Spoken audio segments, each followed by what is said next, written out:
Hello everyone, welcome back. Today we're going to be talking about great sword fighting. A lot of people call it long sword fighting. And I'm going to be talking about some techniques that have been working really well for me. Okay, now I have studied Hema lecture system.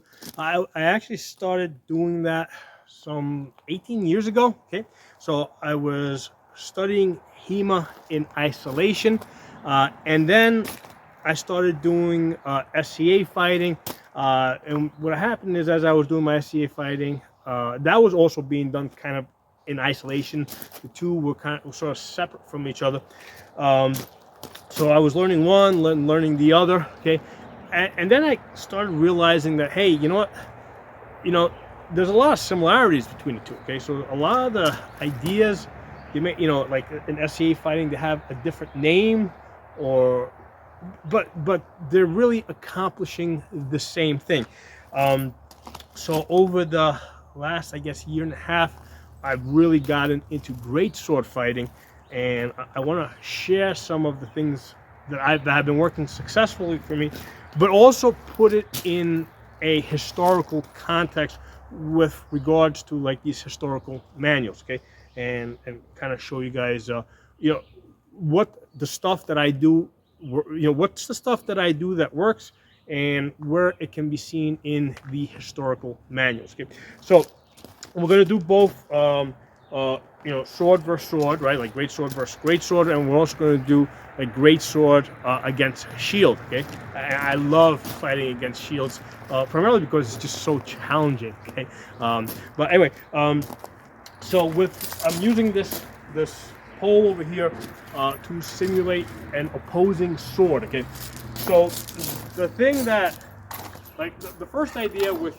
fighting with a sword against another sword is controlling the center. Okay, as long as both of us have our sword in front of us, we're both defended. Okay, now what I can't do is like just attack at the guy's legs while leaving my head open. So any attacks that I make have to be done in a defensive manner. The way Lich put it, the sword is your shield. Okay, so for most of my attacks, at least initially my probing attacks, what I'm looking to do is sidestep. Okay, because as I sidestep, okay, what's happening is the sword is protecting me from the opposing weapon, and now I have the ability to strike my opponent. Now, whether I use a cut or a thrust is a matter of range. Okay, so if I'm close enough that I can strike, with a cut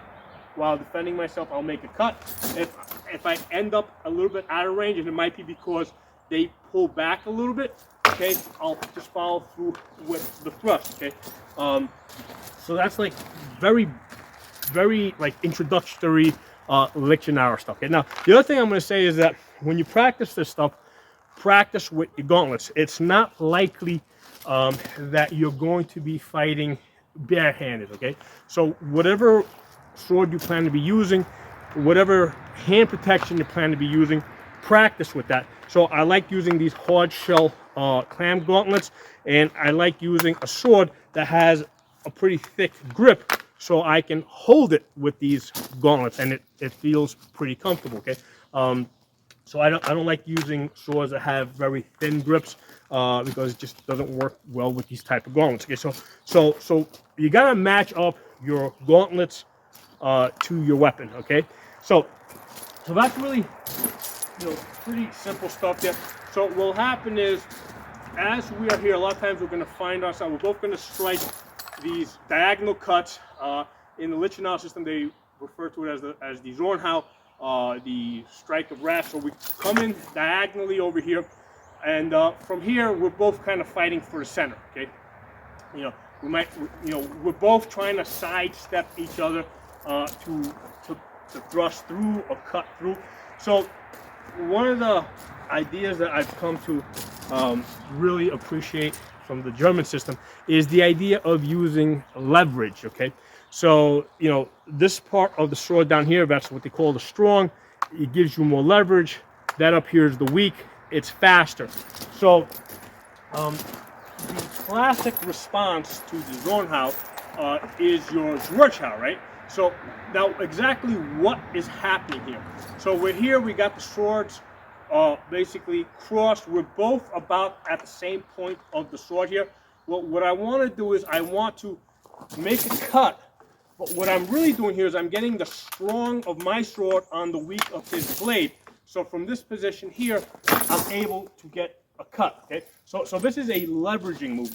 That's one of the things that people don't realize about the Schwarzhau, because a lot of times they'll sit there, right, and they're helicoptering back and forth, right, like this, but not realizing that the main thing there is you want to gain leverage. Okay, so the Schwarzhau against the Zornhau, right, it gives you leverage. So as I make this cut here, okay, you know, I'm making the cut, okay, right, I'm making contact there as I turn the blade over.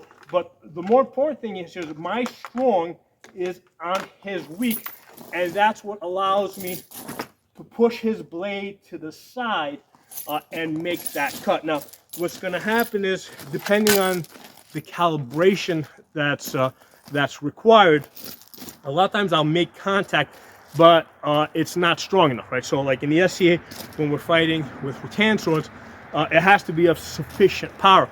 So, and that's the reason, right? It has to be of sufficient power.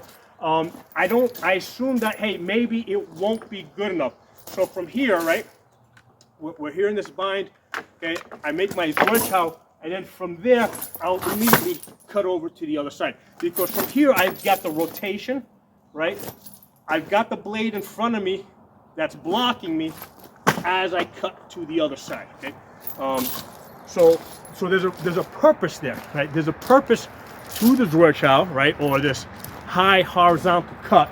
Okay, the purpose of this high horizontal cut is basically what they call in the German system a wind. It's a type of a wind where I'm gaining leverage.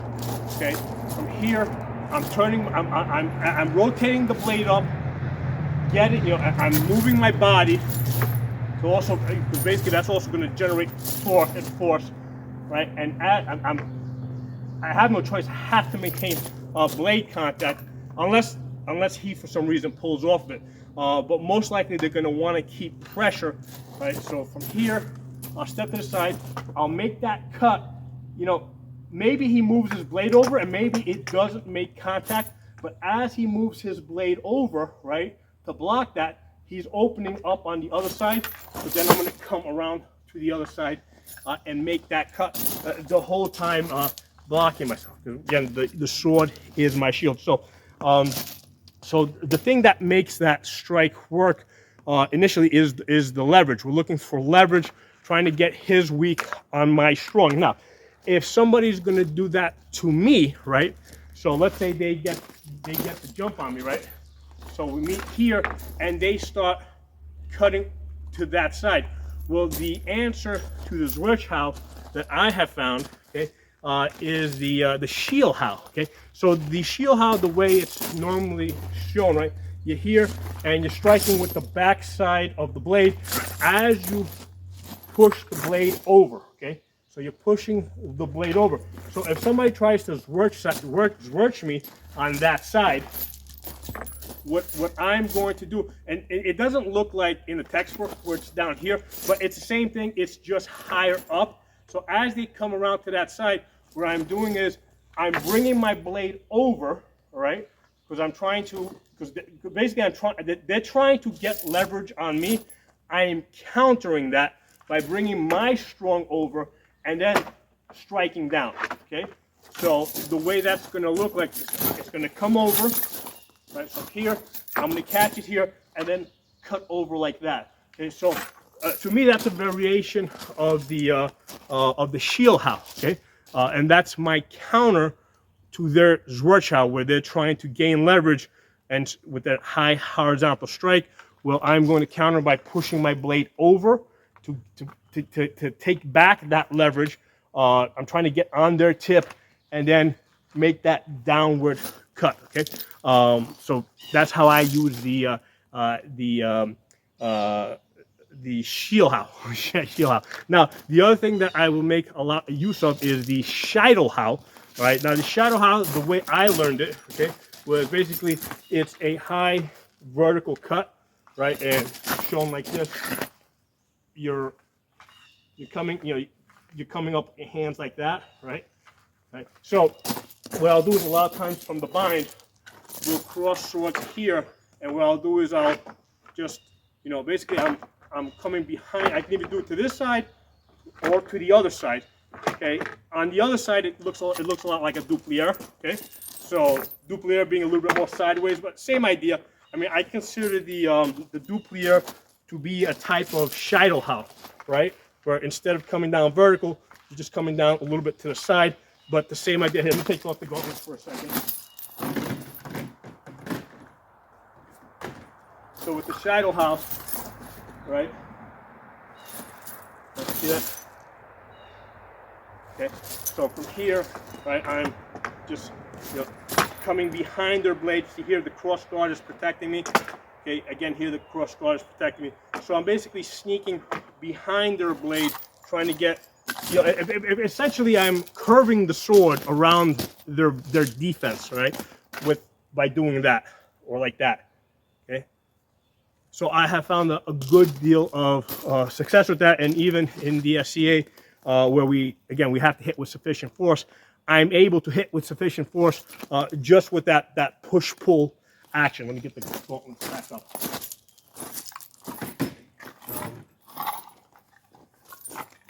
Now the other strike that I will use is the Krumpau, and again I'm going to show you guys how I use the Krumpau.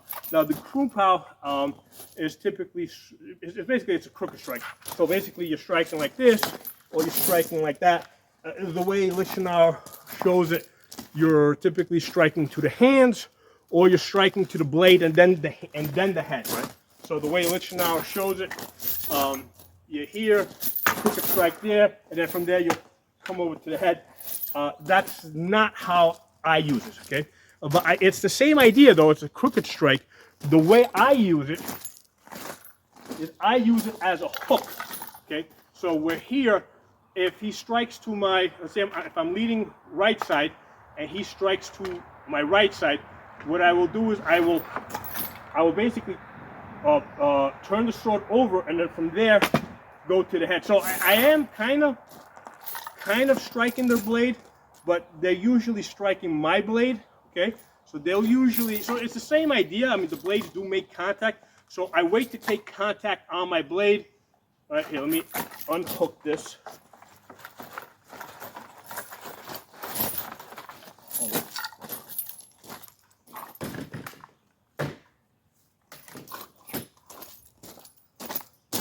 Now I realize that a lot of this stuff might be easier to demonstrate if I had somebody, if I had a partner. But usually what happens is if I have a partner, I'm actually fighting with them. Okay, we're practicing.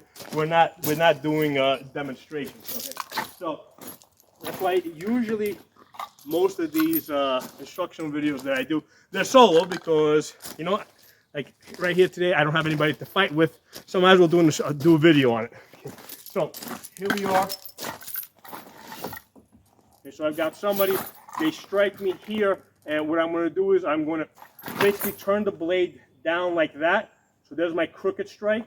Okay, all right. So a lot of times that ends up almost hooking their sword. Okay, a lot of times I'll actually, depending on how they're holding it, if they're still holding it upright, I can pull them in, and then from there go to the head. Okay, so that's how I use the Krumpau. Okay, you got to practice this stuff with your gauntlets on. Okay, the way you actually intend to fight. So you hear he crosses the blades to this side. Okay, basically you hook down, and then from there you go to the head. Okay, and if they strike to that offside, all right, or to your right side, they're essentially crossing the arms. If their blade is like in an upright position, okay, what's going to happen is, and you catch it down here, you're actually able to sort of hook the blade and pull it, and that's not something they're expecting. Okay, what they're expecting to do is attack to that side and then maybe go around to the other side. But what's going to happen is if you do that croup out as they attack to your offside, that's gonna like freeze their brain almost. Okay, so I found that pretty effective. So that's how I use the compound. Now, as far as doing it on the other side, if they attack on this side, what I find is, I mean, yeah, it can also work like that, but a lot of times I find I just have other options. Okay, you know, I can either do a back cut or thrust through, so I don't croup out to the other side. To my left side, it's always to my right side because of that hooking action, and then from there I just cut back. Okay, let me hang up the shield, and I'm going to share with you guys some ideas of how I use a greatsword against the shield. Let me pause the camera.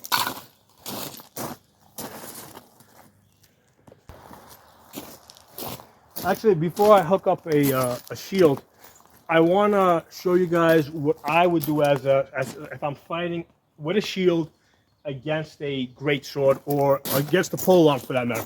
I'll make sure the camera's in the right position. Yeah, it's fine. Okay, so let me get a shield.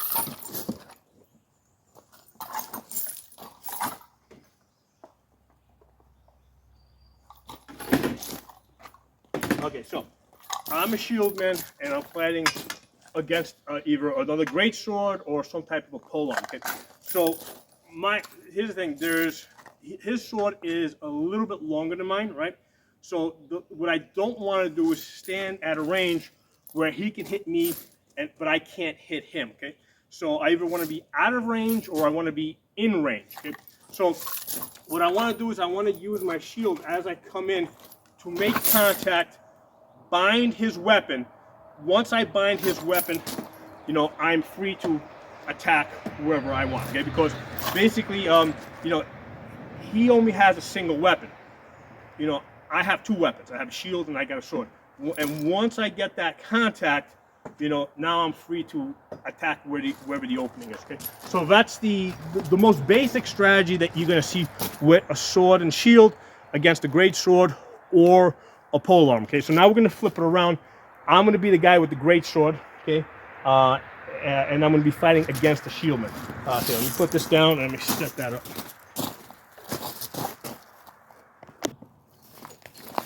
All right, so we're fighting a sword and shieldman now, right? His shield, that's his sword over here, okay? So my first strategy, which is also a probing strategy, is going to be the easy one, okay? Use my range. I have a slightly longer weapon, and basically from my max range, I want to snipe at the head, snipe at the legs. Okay, that's that. You know, basically I'm going to shield side. As he tries to come in, I'm basically moving to the shield side because the weapon is on the other side and it's further away from me. Okay, so I'm attacking to the shield side where there's no weapon, and I'm sniping head and I'm sniping legs. Okay, and that's going to work against beginners. Let's talk about what happens now. You know, when that stops working. Okay, so hold on. Let me move the camera. Again, we all know now that this guy is going to try and move in on me and get this shield on my arms. Because if he gets that shield on my crossguard, it's really hard for me to move it. Okay, so let's pause the camera. All right, so I've rotated this thing around. Now, let me say this, especially against somebody that I think is going to be a better fighter. If they are right-handed, I will usually have the sword in my left hand. Okay? The reason why I have it there is because I'm able to, you know, I have more defense on this side. Okay, now, obviously with this, my legs are kind of open. Again, I don't want to be at a distance where they can easily snipe at my legs. Okay, so I want to be at my max range, or I want to get in close and do some stuff. Okay, so with this on my left side, right, at my max range, again, this is on my left side. I'm leading with my left hand here. That's up on the right side. I'm still in the position where I can snipe at the head. Okay, snipe at the leg. Okay, he's gonna move in on me. He's not gonna stay there. If I'm lucky, I might get one shot. So here's the overall strategy. I want to catch a block on my sword. Okay, So he's going to throw the sword out wherever he throws it, he's probably going to throw it at my left side because that's the most open. That's why I want the sword. I'm leading with my left side. He's going to throw either here or someplace down here, wherever he can reach. If he goes low, basically, a lot of times I'll lower this and I actually block with the keons, right, or with the cross guard. Okay, so I want to catch that block, and as he's recovering his sword, I'm going to follow his sword back and attack to the sword side, okay? So he throws his shot, I catch that block, right? And then what I'm doing is I'm following it back, and now I'm attacking either his head or his arm, but basically I want to sort of trap his sword, between my sword and his shield, okay? That's where I want to get. Now from here, I might take a follow-up shot, okay? But one of the things that I will, if I don't immediately kill him or take his arm, okay, I'll bring up the guard, get my pummel on his sword, right? Rip that down, and then strike at the head, okay? So usually that is going to put them in a very uncomfortable position, okay? So, and the key here is that I can only attack after I block that shot, right? Because what I don't want to do is like be attacking at them without control of their sword, right? Because they're going to, then it's like a 50-50, okay? I don't want that. It's actually, because they can still block with their shield, okay? So I have to make contact with his sword so that I know that his sword is now on the way back, okay?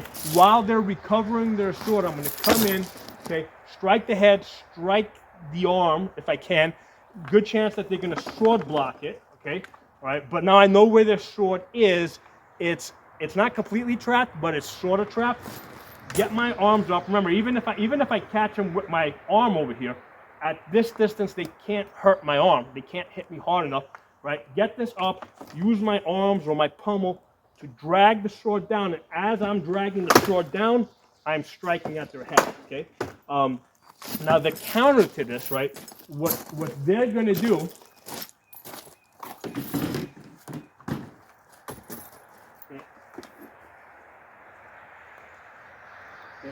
so once you trap their sword, right, and they realize what's happening is they're gonna try and transfer that contact from their sword to their shield, okay?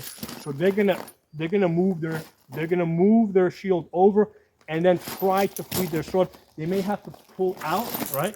Let me do it this way, right? So you're here, you make contact with the sword, it's pinned against their shield or otherwise trapped. They're gonna bring their shield over to transfer that contact while trying to free their sword. Okay, that's gonna be their move. But look what they've done. When they bring their shield over, they've opened up on the other side of their head. Put this back down.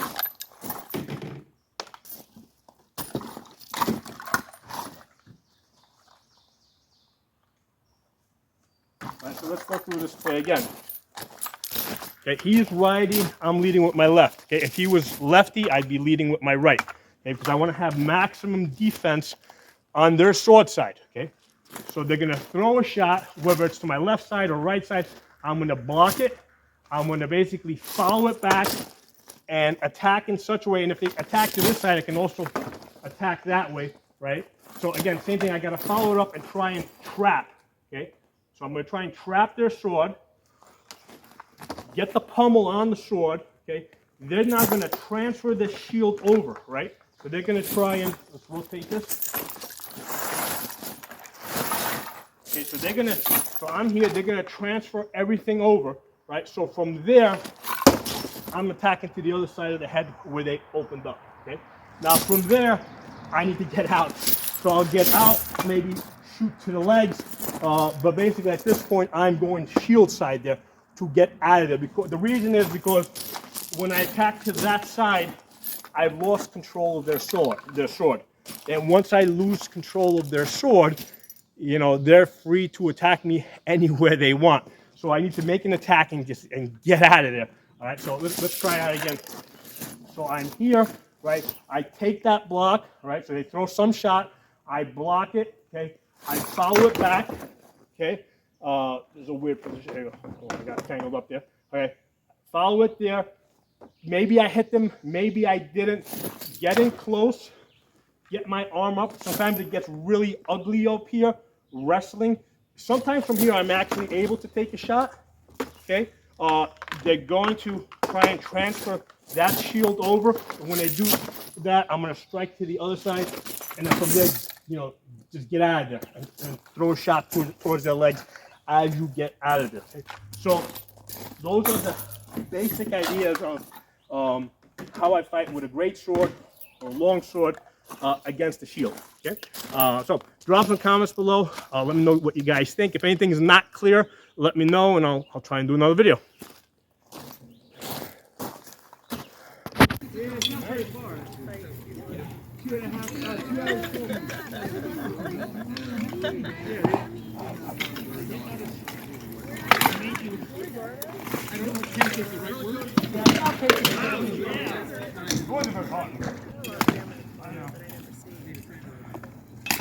Yeah. No, that was good. No.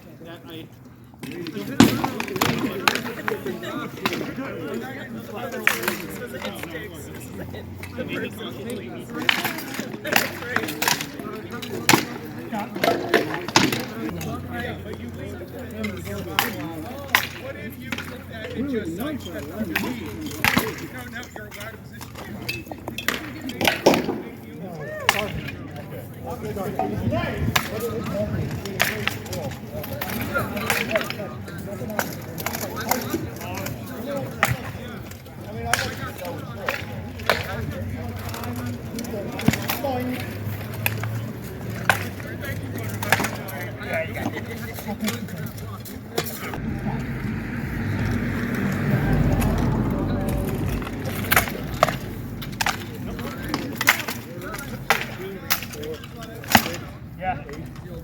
Yeah.